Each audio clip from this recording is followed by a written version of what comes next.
राजधानी दिल्ली में कोरोना की रफ्तार भले ही धीमी पड़ गई हो, लेकिन मौत के आंकड़े फिर से डराने लगे हैं। तीसरी लहर के खौफ के बीच एक दिन में सबसे ज्यादा मौतें दर्ज की गई हैं। आज दिल्ली में 11,486 नए मामले सामने आए, जबकि 45 मरीजों ने जान गंवा दी है। 5 जून के बाद एक दिन में सबसे ज्यादा मौतें हुई हैं। 5 जून को 48 मरीजों की मौत हुई थी। फिलहाल राजधानी में संक्रमण दर 16.36% और एक्टिव केस 58,593 है।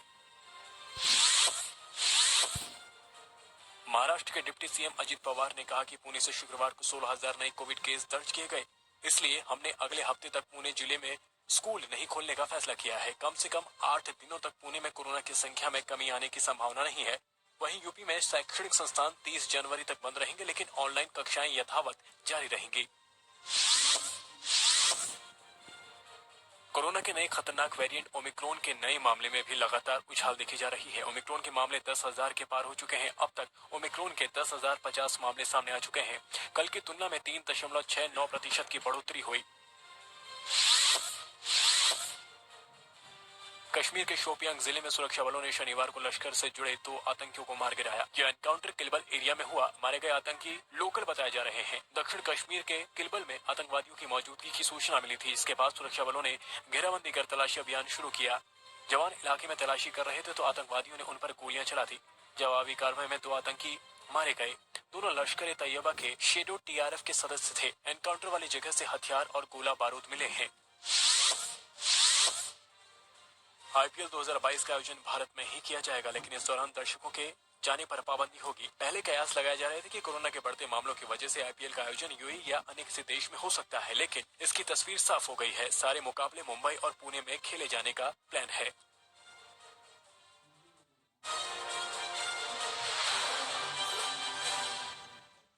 आज से गणतंत्र दिवस समारोह की औपचारिक शुरुआत हो रही है। 26 जनवरी को होने वाली राजपथ की परेड का आज फुल ड्रेस रिहर्सल होगा। दिल्ली पुलिस ने परेड रिहर्सल को देखते हुए ट्रैफिक एडवाइजरी जारी की है। आज दिल्ली में भारी गाड़ियों के जाने पर पाबंदी है। 26 जनवरी के लिए दिल्ली में आज कड़ी सुरक्षा है। आज नेताजी सुभाष चंद्र बोस की 125वीं जयंती है। प्रधानमंत्री मोदी आज शाम 6 बजे इंडिया गेट पर नेताजी की होलोग्राम मूर्ति का अनावरण करेंगे। नेताजी की प्रतिमा जब तक तैयार नहीं हो जाती तब तक उसकी जगह होलोग्राम मूर्ति स्थापित रहेगी। मोदी सरकार नेताजी की जयंती को पराक्रम दिवस के रूप में मनाने की शुरुआत कर चुकी है। नेताजी की जयंती पर पश्चिम बंगाल में भी कई बड़े कार्यक्रम हो रहे हैं। मुख्यमंत्री ममता बनर्जी आज स्पेशल ट्राम सेवा की शुरुआत करेंगी। इस ट्राम में नेताजी की तस्वीरों और कहानियों की प्रदर्शनी है। अगले 8 दिनों तक ये ट्राम शहर के अलग अलग इलाकों में घूमती रहेगी।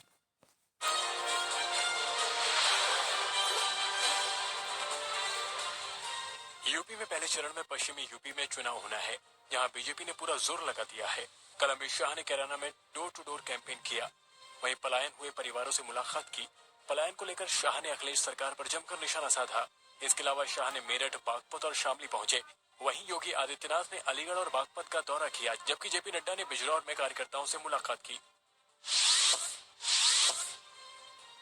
देश के 5 राज्यों में विधानसभा चुनाव को ध्यान में रखते हुए केंद्रीय चुनाव आयोग ने रैलियों और जनसभाओं पर लगी रोक को 1 हफ्ते और बढ़ा दिया है। रैलियों, रोड शो और जुलूस पर इस हफ्ते पाबंदी रहेगी। टीकाकरण और संक्रमण की स्थिति समीक्षा के बाद ये फैसला किया गया है। रैलियों और जनसभाओं पर लगी रोक 31 जनवरी तक जारी रहेगी, लेकिन इसके साथ ही कुछ रियायत भी दी गई है। अब 5 लोगों की जगह 10 लोग डोर टू डोर कैंपेन में हिस्सा ले सकते हैं। कैंपेन करने के दौरान कोविड-19 प्रोटोकॉल का पालन करना होगा। वहीं चुनावी सभाओं में अब 300 की जगह 500 लोग हिस्सा ले सकते हैं।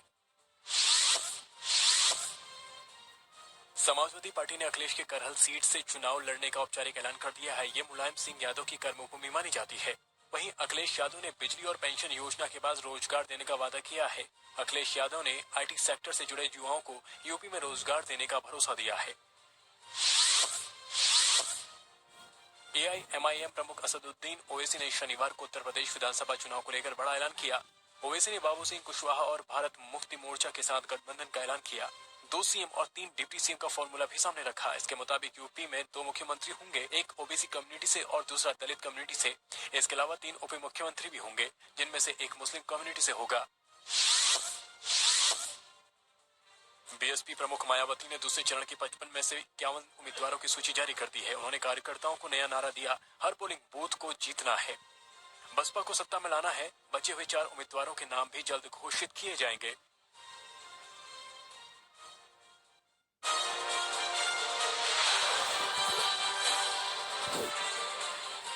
जापान में शुरू की गई बुजुर्गों को कोरोना वैक्सीन के बूस्टर डोज लगाने की प्रक्रिया 65 साल से अधिक उम्र के लोगों को लगाई जा रही है कोरोना की बूस्टर डोज। दक्षिण अमेरिकी देश बोलीविया में कोरोना महामारी से हालात बेहद खराब। बढ़ते मामलों के कारण मरीजों को अस्पताल में नहीं मिल रही जगह।